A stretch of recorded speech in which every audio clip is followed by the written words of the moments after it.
Buenos días, queridos hermanos. Otro día más los saludo desde Berlín, deseando que este día Dios manifieste toda su bendición poderosa sobre ti y los tuyos. Hablemos hoy de la sabiduría. Uno de los mensajes que me han enviado por estos videos afirmaba que para muchos de los retos a los cuales nos enfrentamos hace falta una gran cuota de sabiduría. Y es una afirmación muy cierta. Para todo en la vida, aunque no lo creamos, para todo es necesaria la sabiduría.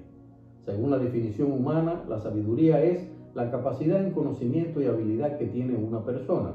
Pero esa sabiduría, debemos tenerlo muy claro, es obtenida mediante nuestra experiencia en el decursar de la vida, no es algo que nace con nosotros. En simples y llanas palabras, la sabiduría no es un atributo que poseamos porque seamos más dotados o porque seamos más inteligentes que nadie. La sabiduría de Dios es un atributo absoluto que solo Dios posee, como leemos en numerosos pasajes de la Biblia, en Romanos, Proverbios, Corintios, Colosenses. Y esa sabiduría, además de los cientos de pasajes bíblicos donde Dios nos muestra el poder de la sabiduría, se demuestra en la creación y en la redención en Cristo, es decir, en el plan perfecto de Dios para nosotros, sus hijos. ¿Significa eso que la sabiduría nos está negada? No, en lo absoluto. Nuestro Padre Celestial concede sabiduría como un don a los que lo buscan con reverencia, como leemos en Proverbios 2, capítulo que está dedicado por completo a la sabiduría y que, por cierto, todo hijo de Dios debería leer. Pero mucho cuidado, la sabiduría tal cual la entiende el mundo no tiene nada que ver con la sabiduría divina. La sabiduría del mundo se refiere a la acumulación de conocimientos hasta el punto de convertirse en una referencia en un tema o en muchos temas.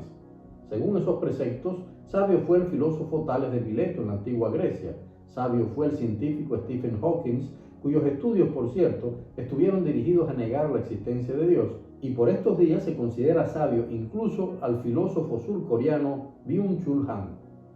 La sabiduría divina, que es la que otorga Dios, se refiere a las habilidades que recibimos de nuestro Padre Celestial en todos los aspectos de la vida: el conocimiento, la comprensión, el comportamiento.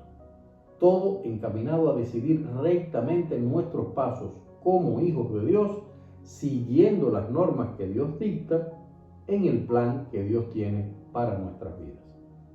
¿Qué define entonces a la sabiduría que Dios reserva para sus hijos?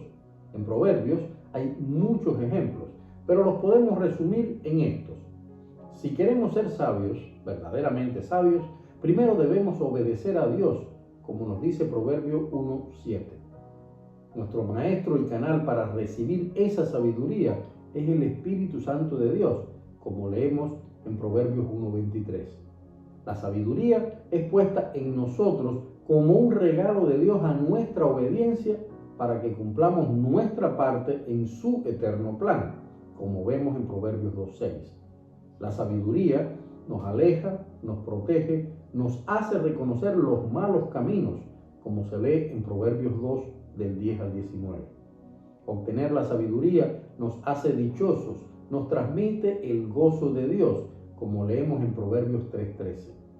La sabiduría concede muchos años de vida en lo físico y también en lo espiritual, porque seguro hemos escuchado que actuar con sabiduría nos permite vivir muchas vidas al mismo tiempo más intensamente. Pero además nos regala la vida eterna con Cristo, como lo establece Proverbios 3, del 13 al 19. Y la sabiduría tiene mucho más valor que las riquezas, como dice Proverbios 4:7. La palabra de Dios, como ejemplo, nos pone numerosos casos prácticos de la sabiduría que Dios concedió a sus hijos. Escuchemos.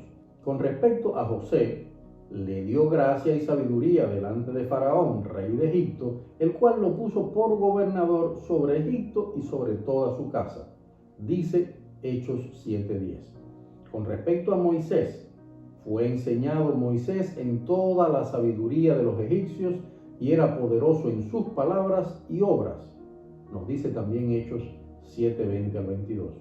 Sobre Bezaleel, el artista que diseñó y supervisó la construcción del tabernáculo y sus utensilios en el desierto, leemos en Éxodo 31:1-5: lo he llenado del Espíritu de Dios en sabiduría y en inteligencia, en ciencia y en todo arte, para inventar diseños, para trabajar en oro, en plata y en bronce, y en artificio de piedras para engastarlas, y en artificio de madera para trabajar en toda clase de labor. Josué, quien guió al pueblo de Israel a la tierra prometida, como leemos en Deuteronomio 34:9, fue lleno del espíritu de sabiduría. Incluso sobre David, que nunca permitió que sus errores lo alejaran de la fuente de sabiduría, el temor de Dios, leemos en 2 de Samuel 14:20, mi Señor es sabio conforme a la sabiduría de un ángel de Dios para conocer lo que hay en la tierra. A Salomón, considerado el más sabio de los hijos de Dios antes de la llegada de Jesucristo, se nos dice en Primera de Reyes 4:29, y Dios dio a Salomón sabiduría y prudencia muy grandes y anchura de corazón como la arena que está a la orilla del mar. Y muchos más hasta llegar a Jesucristo, cuya vida, lo sabemos, fue perfecta porque nunca perdió el foco de cumplir con la misión que Dios Padre le había ordenado, y murió en la cruz para salvarnos y hacer que el plan sabio de Dios estuviera ahora en nuestras manos. En Lucas 2:52 leemos, y Jesús crecía en sabiduría y en estatura y en gracia para con Dios y con los hombres.